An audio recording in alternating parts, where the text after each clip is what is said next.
সুপ্রিয় দর্শক, আজকের গুরুত্বপূর্ণ আন্তর্জাতিক সংবাদে আপনাকে স্বাগতম। শুনতে জানিয়ে দিব সংবাদের শিরোনাম। ট্রাম্পের বিরুদ্ধে ভোট দিলেন 6 রিপাবলিকান, কঠোর হুঁশিয়ারি প্রেসিডেন্টের। যুক্তরাষ্ট্রের প্রতিনিধি পরিষদে এক গুরুত্বপূর্ণ ভোটে প্রেসিডেন্ট ডোনাল্ড ট্রাম্পের বিপক্ষে অবস্থান নিয়েছে 6 জন রিপাবলিকান সদস্য। কানাডার ওপর আরোপিত শুল্ক বাতিলের পক্ষে ডেমোক্র্যাটদের সঙ্গে ভোট দিয়েছেন ওই 6 রিপাবলিকান। তারেক রহমানকে অভিনন্দন জানালো পাকিস্তান। বাংলাদেশের ত্রয়োদশ জাতীয় সংসদ নির্বাচনে ভূমিধস জয় পাওয়ায় তারেক রহমান ও তার দল বিএনপিকে অভিনন্দন জানিয়েছে পাকিস্তান। শুক্রবার সকালে পাকিস্তানের প্রেসিডেন্ট আসিফ আলী জারদারি অভিনন্দন জানান। বছরের শেষ দিকে যুক্তরাষ্ট্র সফরে আসছেন চীনের প্রেসিডেন্ট শি জিনপিং। ট্রাম্প যুক্তরাষ্ট্রের প্রেসিডেন্ট ডোনাল্ড ট্রাম্প জানিয়েছেন, বছরের শেষ দিকে চীনের প্রেসিডেন্ট শি জিনপিংকে হোয়াইট হাউসে স্বাগত জানাবেন। বাণিজ্য যুদ্ধের টানাপোড়েনে ক্ষতিগ্রস্ত সম্পর্ক পুনর্গঠনের পথে এগোচ্ছে বিশ্বের শীর্ষ 2 অর্থনীতি। সর্বশেষ জানাব, গ্রিনল্যান্ডে সামরিক উপস্থিতি বাড়লে কঠোর পদক্ষেপের হুঁশিয়ারি রাশিয়ার। পশ্চিমা দেশগুলো গ্রিনল্যান্ডে সামরিক উপস্থিতি বাড়ালে প্রয়োজনে পাল্টা সামরিক পদক্ষেপ নেওয়ার হুঁশিয়ারি দিয়েছেন রাশিয়ার পররাষ্ট্রমন্ত্রী সের্গেই লাভরভ। দর্শক, এতক্ষণ শুনছিলেন সংবাদের শিরোনাম, এখন বিস্তারিত। ট্রাম্পের বিরুদ্ধে ভোট দিলেন 6 রিপাবলিকান, কঠোর হুঁশিয়ারি প্রেসিডেন্টের। যুক্তরাষ্ট্রের প্রতিনিধি পরিষদে এক গুরুত্বপূর্ণ ভোটে প্রেসিডেন্ট ডোনাল্ড ট্রাম্পের বিপক্ষে অবস্থান নিয়েছে 6 জন রিপাবলিকান সদস্য। কানাডার ওপর আরোপিত শুল্ক বাতিলের পক্ষে ডেমোক্র্যাটদের সঙ্গে ভোট দিয়েছেন ওই 6 রিপাবলিকান। দ্বিতীয় মেয়াদে ট্রাম্পের কেন্দ্রীয় নীতি হিসেবে বিবেচিত শুল্ক আরোপ ব্যবস্থার বিরুদ্ধে এমন অবস্থান রিপাবলিকান দলের অভ্যন্তরে বিভাজনের ইঙ্গিত দিচ্ছে।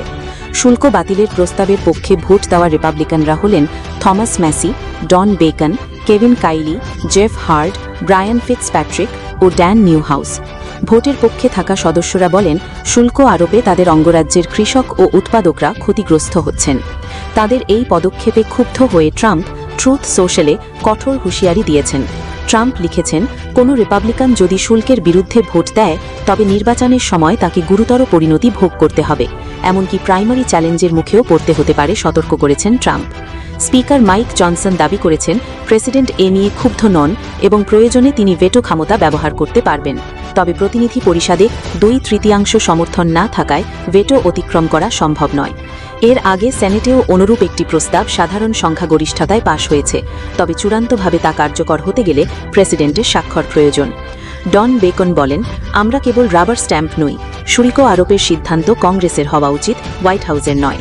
বিশ্লেষকদের মতে, ট্রাম্প এখনও রিপাবলিকান দলের শক্ত অবস্থান ধরে রাখলেও এই ভোট তার বাণিজ্য নীতি নিয়ে অভ্যন্তরীণ অস্বস্তির ইঙ্গিত দিচ্ছে।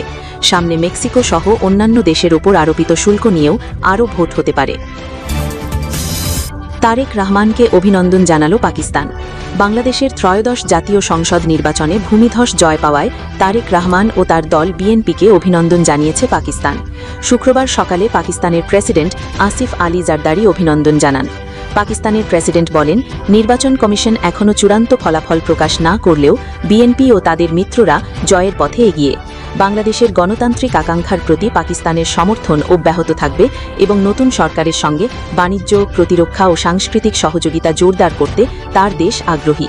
পাকিস্তানের প্রেসিডেন্ট আশা প্রকাশ করেন, বলেন, ঢাকার নতুন রাজনৈতিক পরিবেশ আরও ভারসাম্যপূর্ণ, স্বাধীন ও পারস্পরিক শ্রদ্ধাপূর্ণ আঞ্চলিক সম্পর্ক গঠনে সহায়ক হবে।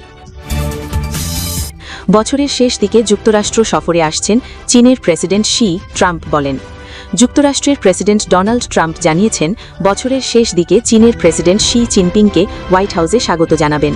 বাণিজ্য যুদ্ধের টানাপোড়েনে ক্ষতিগ্রস্ত সম্পর্ক পুনর্গঠনের পথে এগোচ্ছে বিশ্বের শীর্ষ 2 অর্থনীতি।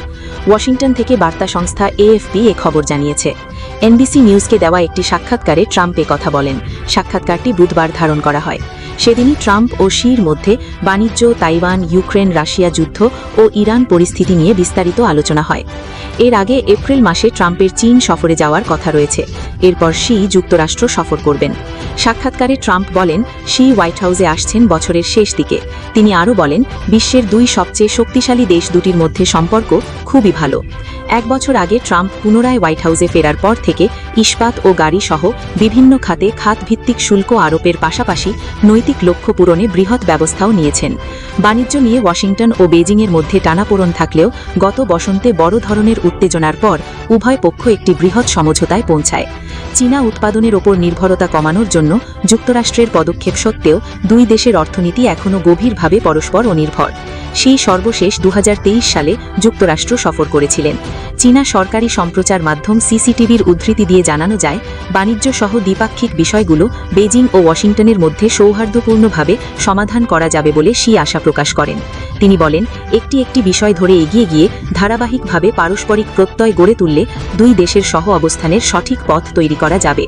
অন্যদিকে ট্রাম্প বলেন, শির সঙ্গে তার কথোপকথন ছিল চমৎকার। তিনি আরও বলেন, আমরা দুজনই বুঝি এটাকে এভাবে রাখা কতটা প্রয়োজন। শুক্রবার যুক্তরাষ্ট্র পারমাণবিক অস্ত্রের নতুন সীমা নির্ধারণে রাশিয়া ও চীনের সঙ্গে ত্রিপাক্ষিক আলোচনার আহ্বান জানায়। তবে বেজিং এখনও এই পর্যায়ে নিরস্ত্রীকরণ আলোচনায় যোগ দিতে অস্বীকার করেছে।